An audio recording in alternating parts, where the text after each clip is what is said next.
So, last we left off in the previous session,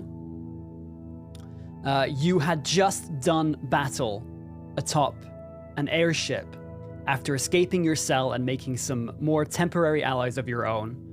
A bugbear chef named Bobuk, a turtle that sooner revealed their name to be Roga. You also rescued an owlbear cub that you named Owlden with the intent of traveling with it and training it to fight alongside you. So you reached the top of this airship after some trials and tribulations, and you found the captain up there, which was in possession of a glowing arcane orb that resembled, closely enough for you to be interested in it, the artifact, the magical object that had transported you to this new and unfamiliar world alongside your ally Trenk. You defeated the captain, subduing the crew, and then you decided that upon the captain of the other smaller airship boarding yours, demanding that you surrender this orb, you found out that this individual who was attacking the airship that you were standing on was actually working alongside a blue dragon that was circling the battlefield. You refused to surrender this orb, instead choosing chaos. You decided to throw the orb off the side of the ship, and in the process, angering the blue dragon, it dove off the side of the ship and then proceeded to shoot a powerful lightning bolt directly through your ship's hull, sending your ship into a deadly spiral. You attempted to hold on to something, anything, to keep yourself aboard this ship, hopefully by some gift of fate surviving as it hits the ground. But unfortunately, your strength failed you, and you found yourself spinning through the air and then blacking out as the sheer force of the wind of the air caused you to lose consciousness. You awoke, having crashed through several layers of a forest canopy atop a hill, and looking down into the meadows below, you found that the airship had essentially ripped a fissure in the forest below. You ventured closer, trying to find any kind of sign of where your allies might be, as you were alone at the time of awaking, seemingly surviving a very close brush with death. You inspected the airship crash site, and you found that there were only a few signs of life. You found your turtle companion alive and reasonably well, shell-cracked but nonetheless alive. Your bugbear ally Bobek did not survive. You found them impaled, unfortunately, on a section of ship. You patrolled the area, and you reasonably quickly came across your owlbear companion, bloodied and battered, thrown from the ship and possibly crawling to some kind of shelter or safety. You then noticed in the distance there was the loud sounds of footfalls of some large creature forcing its way through the forest. Another thing that you noticed was that this individual seemingly was dragging a large object behind them, and you found, upon catching up with this, that your ally Trenk, the halfling medic that you'd become quite close to over the last couple of months in this new world together, was buried under several layers of dead bodies, essentially. You managed to free Trenk, not attracting the attention of this giant humanoid creature, seemingly not very perceptive or bothered by whatever might be happening behind it. You found a cave, providing some safety. You decided to rest for the night, taking some moments to scout. It didn't take long as the storm began to clear for you to notice plumes of smoke about a mile or so in the distance. down the valley somewhat, possibly some kind of town or village. And you, as a group, decided that it would be best to wait until morning and then try to make your way towards this village so that you might find better rest and also comfort and time to recover properly from your injuries. As you awake the next day, Trank having taken the final rest of the night, you look to Alden, who seems to have kind of cuddled up next to you during the night, having previously kept some distance. The safety and comfort of your presence in an otherwise trying time for this animal, some trust being created between you. You take a few moments in the morning to clean yourselves off as best as you can. You find a stream and you wash your armors, and removing the muck and coagulating blood from Alden's feathery coat, you all set off towards whatever this civilization might be. As you begin to walk, there's something you notice that is different. As you reach an arm down to Alden, you see strange arcane lines tracing themselves seemingly under the feathers. As you kind of move your hand back and forth, you realize that these arcane lines seem to appear and fade as you do so. Some kind of magical link being created between the two of you. And as you're traveling, it seems almost immediately that Alden seems to be a lot more willing to follow your suggestions at this point. And you go through the process of testing the limits of this. And it seems as though, within reason, Alden seems to be willing to essentially follow your lead. Given the pace that you're currently traveling, some of you still sort of cradling your wounds, although the worst has passed with the healing magic and medical attention that yourself and Trank are capable of, dealing with the worst of it. You're still limping a little bit, you're still tired. It takes you about 2 hours until you start to see the first sign of whatever this civilization might be. Rising up through the tree canopy, about 100 feet or so from you, there seems to be an enormous tower structure, built from stone, poking out a good 60 feet or so from the top of the canopy, which is already about 40 foot above you at this point. These enormous trees towering over you. But as you get closer cautiously, you notice that there is nobody manning it. No sounds or signs of anybody having inhabited this space for, best you could tell, months. As you proceed forwards, you finally reach what seems to be a river that runs through the center of this forest, and you start to follow it towards the plumes of smoke that you see overhead as you pass into some of these clearings. You quickly find a well-traveled road. This road very clearly leading you closer and closer to this place. And you start to hear the ramblings and murmurings of some sort of crowd. Over to the left side of this river, about 10 foot or so, there is a signpost. And on this signpost, there is an arrow leading directly forward that is labeled Willowdale. And below that, there is another arrow which leads to something labeled the Windbrook Inn.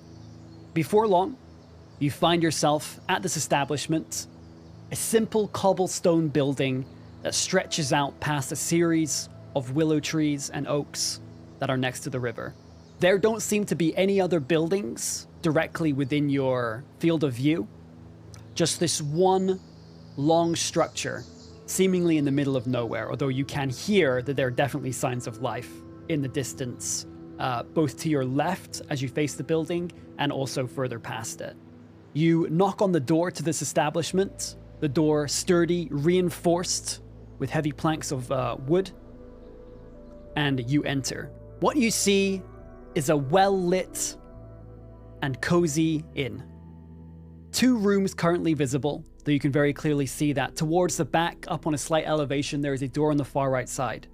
As you enter, there is a lit fire casting a warm orange light across the scene, and on the close left wall, there is currently a barkeep slaving away, and you can hear the fumbling of something below.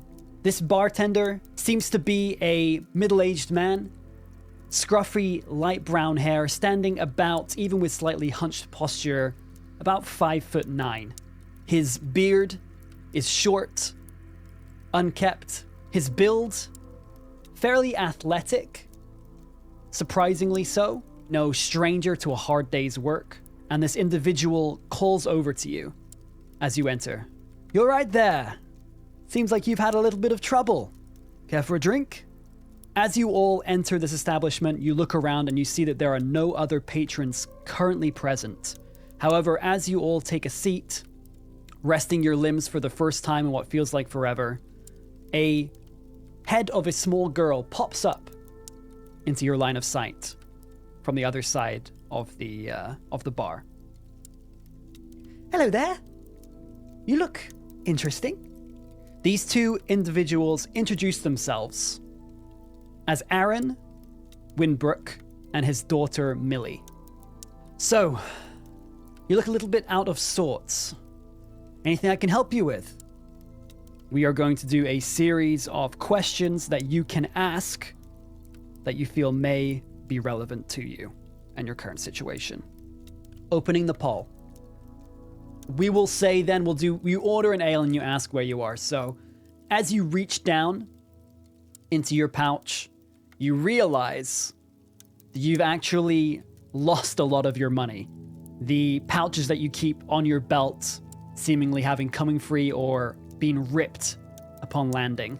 You manage to scrabble together between all of you a couple of silver pieces, and you order a round of drinks. However, you're now realizing upon doing this that you essentially are broke. But all the same, taking the comforts as they come, you all order a round of ales. You all, sitting down, take a sip. It's remarkably crisp. There's a light undertone of honey and a very kind of fresh, hopsy bitterness. You then follow up with where you are. And says, well, you're in Willowdale. Forgive me for asking. I can assume from that answer that you don't really mean to be here. I don't suppose you have anything to do with that loud bang last night from the forest. What do you do, chap? So remember, the great thing about Dungeons & Dragons is that you can essentially do whatever you want. We're not confined by the same limits of what I suggest to you or what a video game might say you can and cannot do. You can technically attempt to do anything. Whether or not you'll be successful is something entirely different.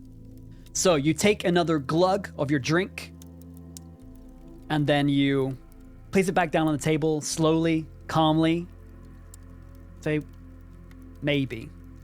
Aaron seems to get the drift, doesn't seem to pry further, and instead continues with the story. Well, I suppose I should give you some kind of rundown of the place then. You being strangers and all. As I said, you're in Willowdale. We've been a little bit, how should I put it, on tough times lately. There's a lot of rebuilding, a lot of healing that needs to be done. Now, if you intend to have a wander, there might be plenty of people here who are excited to have new faces about, but you must understand it's a bit of a rare occurrence for us now. There are definitely going to be people that are somewhat suspicious of strangers. Okay, so we've got some different options here that all more or less mean the same thing. So we've got offer to work, work for monies, come on, let's work, find quest to work, etc., etc. So you take a moment to yourselves, all of your companions gathering at the bar, Owlden perching just below yours, kind of staring up at you. It's a little confusing and slightly disconcerting, as you're very aware at this point of how dangerous owlbears can be. However, this young cub seemingly just kind of bewildered or constantly in a state of expectation. So discussing among yourselves, you decide that the best thing you can do at the moment is earn a little bit of coin so that you can possibly afford a bed to sleep in, and also dinner this evening. So Aaron looks to you. Well, there's a couple of options open to you. Let me have a look here. He kind of pulls out a series of papers from below the bar and starts placing them, laying them out. We see we don't usually get a lot of adventurers around here anymore, but there's the giant crab infestation down at the Hush, the wolf packs in the forest. You seem like the hunting type. And there's also a series of thefts. We don't really have sort of like a adventuring board anymore, long since taken it down. But if you want to investigate any of these things, I'm sure people would be willing to pay you a fairly generous fee for it. At the very least, if they can't pay you, they might be able to provide some shelter and some sustenance for you all. Oh, you'll probably want this. Reaches under the bar once again and pulls out a map that he then unfurls in front of you. This is the map of Willowdale. So, you run through the map with Aaron. You find that you are in fact here at the Windbrook Inn. Not far on are the Willow Halls. It's explained to you that the Willow Halls are essentially a communal area where all of the various artisans gather every weekend to trade wares. Off to the left in the northwest is one of the residential districts. The same off to the eastern side of Willow Halls. The barracks then to the north of it, a slight distance. Slightly down to the southeast is the Cobblegage Farm. Aaron explains to you that the Cobblegage family is in charge of both the farming and fishing that takes place in Willowdale. They have various employees, but the family itself heads up those activities. This is the Hush on the far east. The dock area, although there are no ships being built or shipments coming in or going from Willowdale anymore, there is also the Hunter's Lodge to the north, where you will essentially be able to take up the Wolfpack quest. And then if you want to investigate the thefts, you will have to move to the barracks and speak to the supervisor there. There are two things that you notice that Aaron does not directly address on the map. Does not address the Forlorn Parish or the High Shield Estate immediately. What would you like to do, chap? Another thing that you notice is that there seems to be a watchtower like the one that you passed at the west, where it seems like you came in. There's one to the north, one to the east, and one to the south as well. He explains to you that these watchposts have long since been abandoned. They no longer have the numbers in Willowdale anymore to support constant rotations at the watchtowers. Okay, so asking first about the Forlorn Parish, Aaron looks to you. Well, it's a little bit of a difficult story, but I suppose if you're going to be around here for a bit, I should probably tell you at the very least what you need to know to get by, and also so you don't get yourself into too much trouble. I don't suppose you've heard about the outbreak that happened here about a year ago. And you will just kind of shake your head. About a year ago, there was a very sudden and abrupt outbreak of the undead.